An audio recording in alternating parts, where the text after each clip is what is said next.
Հարգելի հեռուստադիտողներ, ինչպես գիտեք, հունիսի 7-ին կայանալիք համապետական ընտրություններին ընդառաջ շարունակվում է կուսակցությունների նախընտրական քարոզարշավը։ Քաղաքացիական պայմանագիր կուսակցությունը վարչապետ Նիկոլ Փաշինյանի գլխավորությամբ եւ Տեր կանգնիր խաղաղությանը կարգախոսի ներքո այսօր շարունակում է քարոզարշավ իրականացնել Շիրակի մարզում։ Այս պահին մենք գտնվում ենք հայրաքաղաք Գյումրիում եւ այժմ ես պատրաստվում եմ զրուցել կրթության, գիտության, մշակույթի եւ սպորտի նախարար Ժաննա Անդրեասյանի հետ։ Տիկին նախարար, նախ շնորհակալ եմ հարցազրույցի հնարավորության համար եւ կցանկանայի ձեր կարծիքը լսել քարոզարշավի ընթացքի վերաբերյալ քաղաքացիների տրամադրվածության այս ընտրություններին ընդառաջ եւ նաեւ ձեր շփումները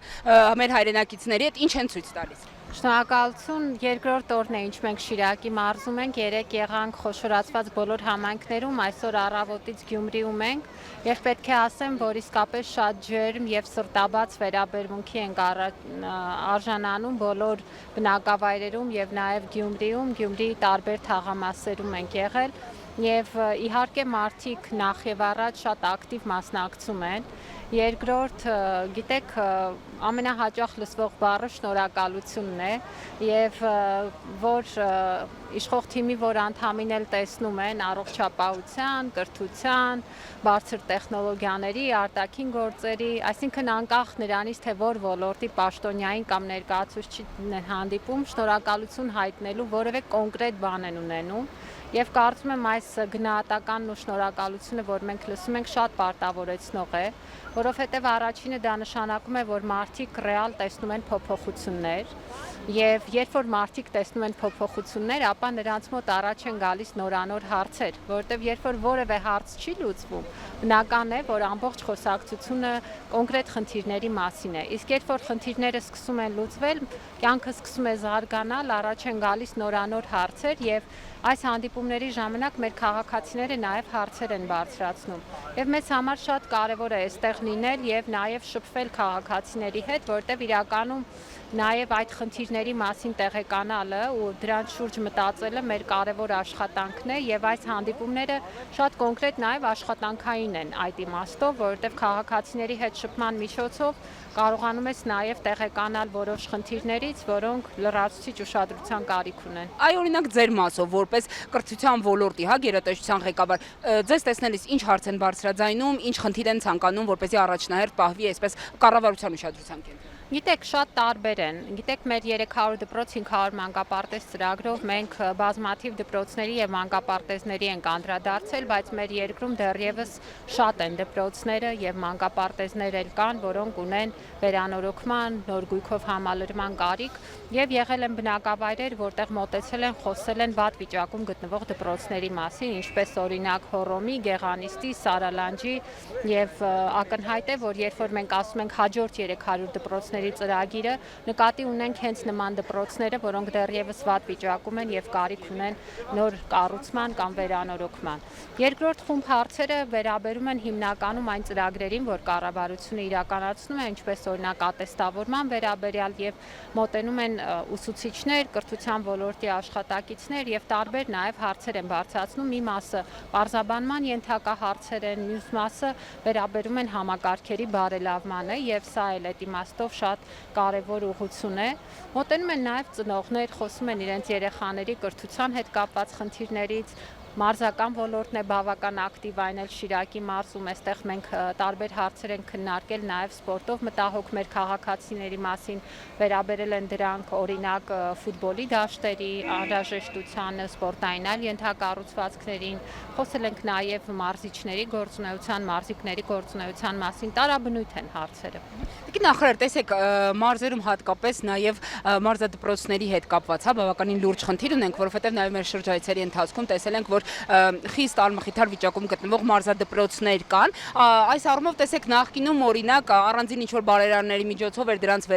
վերանորոգումը կամ վերակառուցումը իրականացվում, բայց այսօրվա դրությամբ մենք կարծես թե չպետք է ունենանք այդ խնդիրը։ Ինչ է պատրաստվում կառավարությունը անել այս առումով։ Ես կարծում եմ, սա մեր շատ կարևոր խնդիրներից է եւ մենք պետք է ունենանք նույն տիպի ծրագիր, ինչպես որ ունենք դպրոցների պարագայում 300 դպրոցների ծրագիրը, որը գույքագրում է վատ վիճակում գտնվող դպրոցները եւ ամբողջությամբ կամ նոր կառուցում կամ վերանորոգում եւ նոր գույքով հագեցում, համանման ծրագիր պետք է լինի մարզադպրոցների ուղղությամբ եւ նման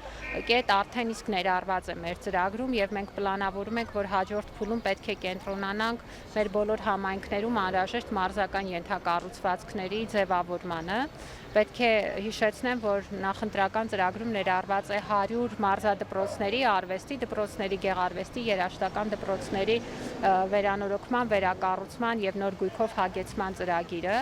եւ սա նշանակում է, որ պետությունը այդ հանձնառությունը ստանձնում է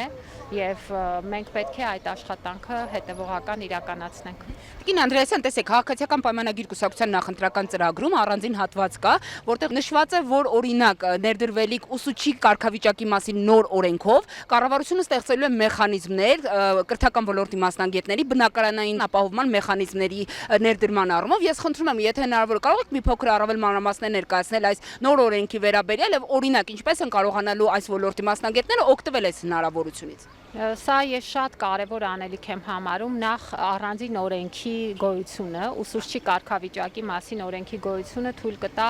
ուսուցչի մասնագիտությունը եւ ուսուցչի աշխատանքը դարձնել առանձնահատուկ պաշտպանված մեր երկրում, ընդգծելով այդ աշխատանքի կարևորությունը։ Եվ բացի այդ դա նաեւ հնարավորություն կտա, որպեսզի մենք համալիր քաղաքականություն ունենանք ուսուցչին տրամադրվող պետական երաշխիքների մասով։ Ու այդ երաշխիքների շարքում բնականային ապահովության աջակցությունը կարծում եմ ավելի քան կարևոր է, որովհետև գիտենք, որ իրականում դա թերևս մարդու կյանքի ամենախոշոր խնդիրներից է, եւ մենք երբ որ խոսում ենք այն մասին, որ ուսուցչի մասնագիտությունը պետք է լինի գրավիչ եւ մրցունակ, պետք է նաեւ ունենանք վստահություն, որ մեր երիտասարդները պատկերացնում են, որ ուսուցիչ աշխատելով կկարողանան հոգալ իրենց բոլոր կարևորագույն նաեւ հարցերը եւ նաեւ բնակարանի հարցը, ու մենք պատրաստվում ենք այս մասով առանձին ծրագիր ունենալ, ինչպիսին կլինեն ծրագրի մանրամասները կարծում եմ կքննարկենք, որովհետև կառավարությունը բավական փորձ ունի, օրինակ զինծառայողներին բնականային աջակցության, մենք ունենք նաև բնականային ապահովության աջակցության այլ ծրագրեր այլ ոլորտներում եւ նաև այդ փորձը ուսումնասիրելով, հասկանալով առանձնահատկությունները կընտրենք լավագույն տարբերակը։ Այնուամենայնիվ ծրագրի նպատակը լինելու է, որպեսզի պետությունը ունենա առանձնահատուկ մոտեցում եւ ուսուցիչների պարագայում բնակարանի ձեռքբերման կամ կառուցման պարագայում ունենա հնարավորություն հավելյալ աջակցություն տրամադրելու։ Կոնկրետ աջակցության մանրամասները նաև մյուս ծրագրերի փորձը ուսումնասիրելով թիրախային այս խմբի համար կառաջարկենք։ Տիկին նախարար, ձեզ մի քանի հարց ունեմ նաև որպես քաղաքական թիմի անդամ։ Տեսեք, ձեր ընդդիմախոսները, օրինակ մասնավորապես Հայաստան դաշինքի ներկայացուցիչները, խոսելով կրթության ոլորտի բարեփոխումների մասին, իրենց այսպես նախընտրական քարոզարշավի շրջանակում առաջարկում են բարձրագույն կրթությունը Հայաստանում դարձնել ամբողջովին անվճար։ Ասում են, որ որևէ ուսանող Հայաստանի որևէ բուհում այլևս վարձավճար չի վճարելու եւ պետք է կրթությունը Հայաստանում լինի արժանապատիվ, պետք է լինի որակյալ եւ որ ամենակարևորն է անվճար։ Խնդրում եմ, կարող եք նշել, որպես այս ոլորտի պատասխանատու անձ, արդյոք ունի Հայաստանը նման հնարավորություն, որ ամբողջությամբ բարձրագույն կրթությունը դառնա անվճար։ Գիտեք, իրականում կարծում եմ, որ բարձրագույն կրթությունը պետք է լինի հասանելի եւ սա մեր կարևորագույն խնդիրն է, որպեսզի մեր բոլոր այն քաղաքացիները, որոնք ուզում են բարձրագույն կրթություն ստանալ եւ ունեն բավարար առաջադիմություն, այսինքն կարողանում են օրինակ հաղթահարել ընդունելության մրցույթը եւ հետագայում էլ բուհում սովորելու ընթացքում բավարար առաջադիմություն ունեն, ֆինանսական որևէ խնդիր նրանց չխանգարի այդ կրթությունը իրացնելուց եւ կարծում եմ, որ պետության պարտավորությունը պիտի լինի հենց դա եւ սա իրականում մի բան է, որ ամրագրված է նաեւ կրթության զարգացման պետական ծրագրում, որը ազգային ժողովի կողմից հաստատվել է եւ գործող օրենք է եւ մենք ինչպես ենք սա պատկերացնում։ Գիտեք, անցյալ տարի ընդունվեց բարձրագույն կրթության եւ գիտության նոր օրենքը, որտեղ հստակ սահմանված է, որ մենք պետք է ունենանք կրթաթոշակային նոր քաղաքականություն եւ եւ հիմա հենց վերջնականացնում են կրթաթոշակի նոր կարգը։ Մենք պատկերացնում ենք, որ մեր բոլոր դիմորդները, ովքեր կհաղթահարեն ընդունելության մրցույթը, կունենան հնարավորություն առնվազն 1 կիսամյակ առանց որևէ վարձավճար վճարելու սովորելու բուխում, եւ սա կվերաբերի բոլորին։ Ինչու՞, որովհետեւ նրանք արդեն իսկ ցուցաբերել են բավարար առաջադիմություն հաղթահարելով ընդունելության մրցույթը։ Արդեն առաջին կիսամյակից հետո, երբ որ նրանք հանձնում են քննություններ, ձևավորվում է նրանց առաջադիմությունը, բոլոր այն ուսանողները, որոնք կունենան առաջադիմության սահմանված շեմին համապատասխան եւ ավելի բարձր առաջադիմություն, կշարունակեն օգտվել պետության կրթաթոշակային ծրագրից։ Իսկ նրանք, ովքեր ինչ-ինչ պատճառներով արդեն չեն հաջողի, այն նրանց հանդեպ կարող է լինել այլ քաղաքականություն։ Սա կարծում եմ շատ ազնիվ մոտեցում է, որովհետեւ ինչ է նշանակում անվճար կրթություն։ Գիտեք, անվճարը նշանակում է, որ չի վճարում ուսանողը, վճարում է մեկ այլ աղբյուրից, չէ՞։ Այս պարագայում վճարում է պետությունը, վճարում է հանրային միջոցներից։ Պետությունը այդ աշխատանքը անում է կրթության համար վճարում է, ակնկալելով նաև, որ այդ կրթության արդյունքում ձևավորվելու են մասնագետներ, որոնք այնուհետև իրենց ընտրած ոլորտներում կարողանալու են համապատասխան գիտելիքով եւ հմտությունով զարգացնել երկիրը եւ կառուցել իրենց սեփական բարեկեցությունը։ Իսկ դա հնարավոր է անել միայն, երբ որ ունես առաջադիմության որոշակի շեմ, ինչը ցույց է տալիս, որ այդ կրթության process-ը արդյունավետ է։ Եվ պետք է նաև խթաններ լինեն, որոնք մեր ուսանողներին կմոտիվացնեն լավ սովորել, որտեղ ի վերջո մեզ ոչ թե դիպլոմներ են պետք, այլ մեզ պետք են լավ մասնագետներ եւ կարեւոր է, որ այն մարդիկ, ովքեր ավարտական փուլին են հասնում, այդ գիտելիքների pašարը կուտակելով հասնեն դրան։ Ու կարծում եմ, որ պետության քաղաքականությունը, կառավարության քաղաքականությունը այս ոլորտում ամենաճիշտն է ընտրված։ Մենք ուսանողներին պատշաճ աջակցության համակարգ կդնենք, որը մեր յուրաքանչյուր ուսանողի հնարավորություն կտա սովորել։ Միևնույն ժամանակ մենք բարձրագույն կրթության եւ գիտության նոր օրենքով նախատեսել ենք բուհերի ֆինանսավորման նաեւ այլ մեխանիզմներ, ինչպես օրինակ ինստիտուցիոնալ ֆինանսավորումը, եւ սա հնարավորություն կտա, որպեսզի մեր բուհերը կախված չլինեն ուսանողի կողմից վճարվող վճարներից, եւ նաեւ սա էական խթան կհանդիսանա որակի բարձրացմանը, որտեղ այսօր երբ որ բուհերը ամբողջությամբ կախված են ուսման վճարներից, չունեն շահագրգռվածություն վատ սովորող ուսանողի կրթությունը չշարունակելու, որտեղ յուրաքանչյուր ուսանողը նրանց համար նաև որոշակի ներդրում է իրենց բյուջեում։ Երբ որ պետությունը ապահովում է բուհերի ինստիտուցիոնալ ֆինանսավորումը, բուհերին տալիս է նաև ազատություն ու շրջանակ, որպեսզի նրանք կարողանան որակի եւ առաջադիմության վրա շեշտադրում անելով խթանել, որ ուսանողները լավ սովորեն։ Ուսանողները այդ մոտիվացիան ունենում են, որտեղ լավ սովորելով նաև կրթաթոշակի հնարավորություն են ստանում եւ արդյունքում էլ շահում են նաև հանրությունը, որտեղ ավարտում են բուհերը մարդիկ, ովքեր մոտիվացված սովորել են, ովքեր լավ գիտելիքներ ու հմտություններ են ստացել եւ պատրաստ են լավ մասնագետներ են իրենց ոլորտներում աշխատելու։ Հիմա ձեր նշած այս բոլոր հանգամանքները հաշվի առնելով տիկին նախարար, այսինքն Հայաստան դաշինքի այս առաջարկը կարող ենք այսպես նաև դիտարկել որպես պոպուլիզմ նախընտրական քարոզարշավի շրջանակում, թե ռեալ փաստորեն կա։ Ես գիտեք ինչ, ես կարծում եմ, որ մեր քաղաքացիները բավական գիտակից են եւ նրանք կարող են տարբերել չհաշվարկված, չմտածված պոպուլիստական խոստումները իրական ծրագրերից։ Այս պարագայում մենք տեսնում ենք հենց այդպիսի չհաշվարկված եւ չմտածված խոստումներ, որովհետեւ ակնհայտ է, որ բարձրագույն կրթության ամբողջությամբ անվճար լինելը ենթադրում է լրիվ ուրիշ սխեմաներ եւ ենթադրում է լրիվ ուրիշ մոտեցումներ, որոնք նրանք երբևէ չեն կարող ցույց տալ, որովհետեւ դրանք իրատեսական չեն։ Տիկին նախարար, տեսեք, նույն Հայաստան դաշինքը նաև անդրադառնալով իրենց նախընտրական խոստումների շրջանակում ուսուցիչների ատեստավորման համակարգին, ես ներողություն, բայց բառացի մեջ բերեմ, ասում են, որ իրենք ետ են պտտելու այդ նվաստացուցիչ ուսուցիչների կրթական ոլորտի մասնագետների համար այդ ստորացուցիչ համակարգը եւ կառավարության ծրագրով նախատեսած բարձրացնելու են նրանց աշխատավարձերը եւ ոչ թե ուսուցիչները օրինակ պետք է անցնեն ատեստավորումներ բարձր աշխատավարձ վաստակելու համար։ Գիտեք, կարծում եմ, որ սա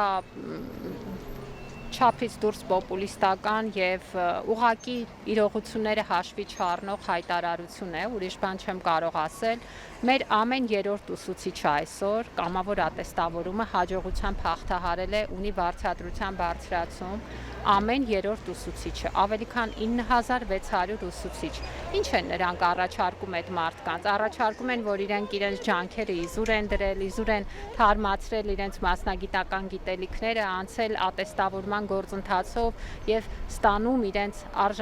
արժանիորեն վաստակած հավելավճարն ու բարձրացված դրույքաչափը, թող կանգնեն այդ մարդկանց երեսին դա ասեն։ Մենք այսօր տեսնում ենք, որ կամավոր ատեստավորման այս համակարգը մեր ուսուցչական համայնքում ձևավորել է շատ դրական միտումներ։ Նախ մեր ուսուցիչների համայնքներ են ձևավորել, որոնք համատեղ աշխատում են իրենց առարկայի ուղղությամբ իրենց գիտելիքները թարմացնելու։ Իսկ սա ամենակարևոր բաներից է, որտեղ ուսուցչի մասնագիտությունը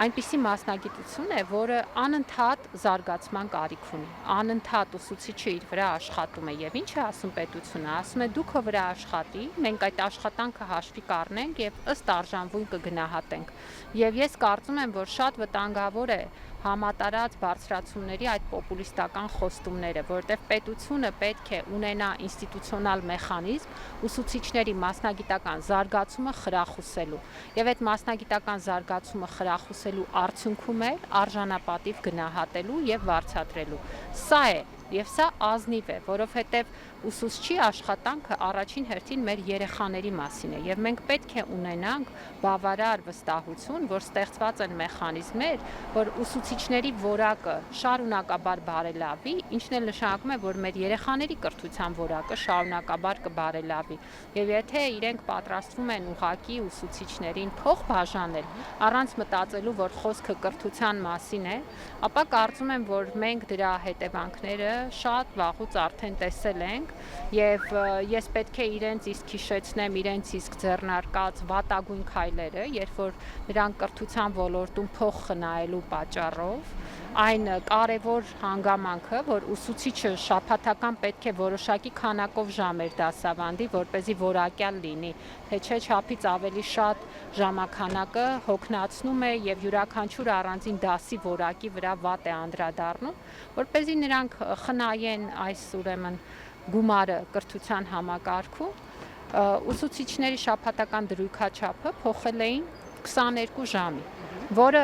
ցանկացած հետազոտություն բացեք, վկայում է այն մասին, որ դա մանկավարժության ու կրթության որակի տեսանկյունից շատ սխալ որոշում է։ Այն մարդիկ, ովքեր կրթության վրա խնայել են, ովքեր կրթության որակի վրա խնայել են, ուսուցչից ժամ գողանալով, ամեն ժամի արժեքը նվազեցնելով, կոպեկներ վճարելով, հիմա գալիս են խոսում են համատարած բարձրացումներից։ Այն պարագայում, երբ որ այսօր մեզ ուսուցիչներ են մոտենում, շնորհակալություն հայտնում, որ իրենց աշխատանքի միջոցով հիմա այնպիսի վարձատրություն են ստանում, որ կարողանում են հոգալ թե իրենց օրինակ ուսանող երեխաների ուսման վարձը, օգնել իրենց ծնողներին եւ արժանապատիվ կյանքով ապրել։ Ես կարծում եմ, որ անիվը հետ պտտելու մասին խոսացողները պետք է հասկանան, որ շատ վատ տեղ են հասնելու, որտեղ իրականում համակարգը առաջ է գնում եւ ելի եմ ասում, մենք այս պահին արդեն շուրջ 10,000 ուսուցիչ ունենք ատեստավորված եւ ես վստահ եմ, որ այս տարվա ատեստավորմանը ավելի քան 10,000 ուսուցիչ է գալու եւ վստահ եմ, որ շուտով մեր բոլոր ուսուցիչները լինելու են ատեստավորված եւ չմոռանանք, որ մեր ծրագրով մենք առաջարկում ենք նաեւ, որ հաջորդ փուլում ուսուցիչների արդեն կրկնակի ատեստավորման պարագայում դրույքաչափը դառնա 300,000 դրամ եւ տոկոսը արդեն հաշվի 300,000 դրամից եւ սա նշանակում է, որ սա մի համակարգ է, որը շարունակաբար զարգանալու է եւ նաեւ շարունակաբար աջակցելու է մեր ուսուցիչների ավելի արժանապատիվ աշխատանքին։ Խնդրում եմ անդրադառնալ նաեւ իշխանությունների հասցեին հնչող այն մեղադրանքներին, որ քարոզարշավի ընթացքում եւ ընտրություններին ընդառաջ իշխանությունը վարչական ռեսուրս է չարաշահում, թույլ եք տալիս, որ դպրոցների, մանկապարտեզների, ձեր մասով մասնավորապես, որովհետեւ խոսում են նաեւ պոլիկլինիկաների, բժշկական տարբեր կենտրոնների, մարզպետարանների, համայնքապետարանների աշխատակիցների այս քարոզարշավի ներգրավման մասին, մասնավորապես ձեր մասով խնդրում եմ, ինչու եք թույլ տալիս, որ այո, իսկապես մանկավարժները, ուսուցիչները, երեխաները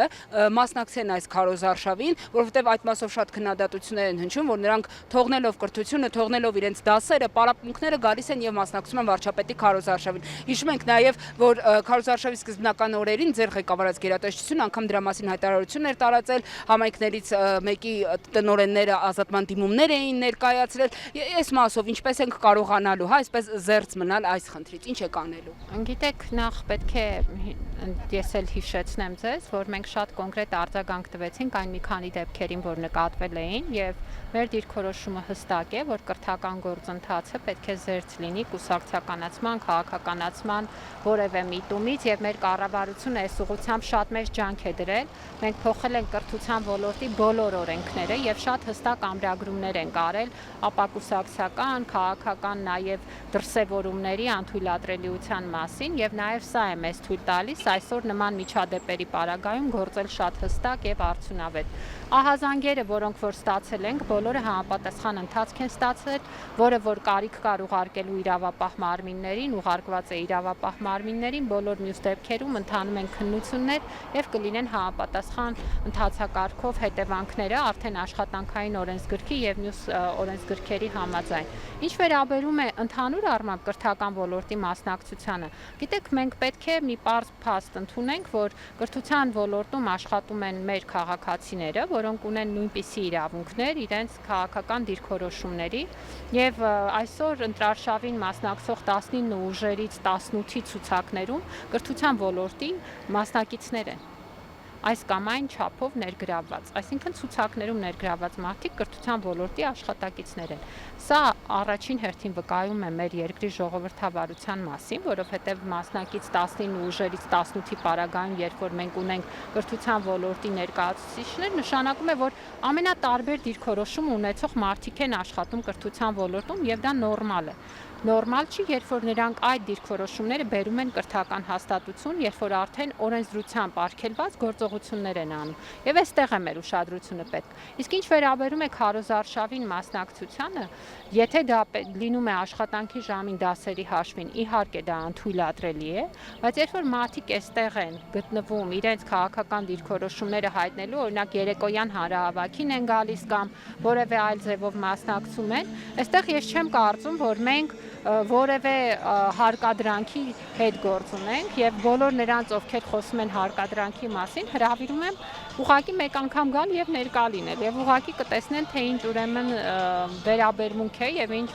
անկեղծ ու սրտաբաց վերաբերմունք է ուղղակի քաղաքացիական մասնակցության, որին մենք ականատես ենք լինում այս օրերին։ Կներեք, բայց ասում են իշխանությունները տնօրեններին կամ անկավարժներին դարձնում են խավության նոխազ։ Իրենց հանրահավաքների մասսականությունն են ապահովում նրանց շնորհիվ կամ նրանց միջոցով, բայց մյուս կողմից էլ պարտադրում են ազատման դիմումներ ներկայացնել, որ տեսեք, մենք չենք խրախուսում նրանց մասնակցությունը քաղաքական արշավներին։ Բոլոր նրանց, ովքեր այդպիսի պնդում են անում, խորհուրդ կտամ գոնե մեկ նման դեպք ցույց տալ եւ ես խոստանում եմ, որ ես այդ դեպքի հետևից ինքս կգնամ միջև վերջ։ Իմ տեսած բոլոր դեպքերում, որտեղ ես լինելով նաեւ ընտրարշավի որոշ մասին առնվազն մասնակցող, անընդհատ հանդիպում եմ մեր ոլորտի աշխատակիցների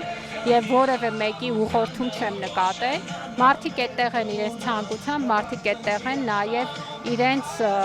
ուրեմն կամքով եւ իրենց սրտի թելադրանքով եւ այս պարագայում արդեն նրանց արգելել գալ որևէ տեղ նշանակում է բռնանալ նրանց իրավունքների վրա, որտեղ եթե մարդը ուզում է ոչ աշխատանքային ժամին գտնվել որևէ հանրահավաքի, որևէ նախընտրական իրադարձության եւ նրան ուղղակի դա չթույլատրվի ելնելով նրանից, որ ինքը օրինակ ուսուցիչ է, սա է արդեն իրավունքների խախտումը։ Եվ ես վստահ եմ, որ վարչական ռեսուրսի կիրառում չկա եւ պաշտոնապես դա պնդում է։ Մենք հետեւողական լինելու ենք, եթե ահազանգեր լինեն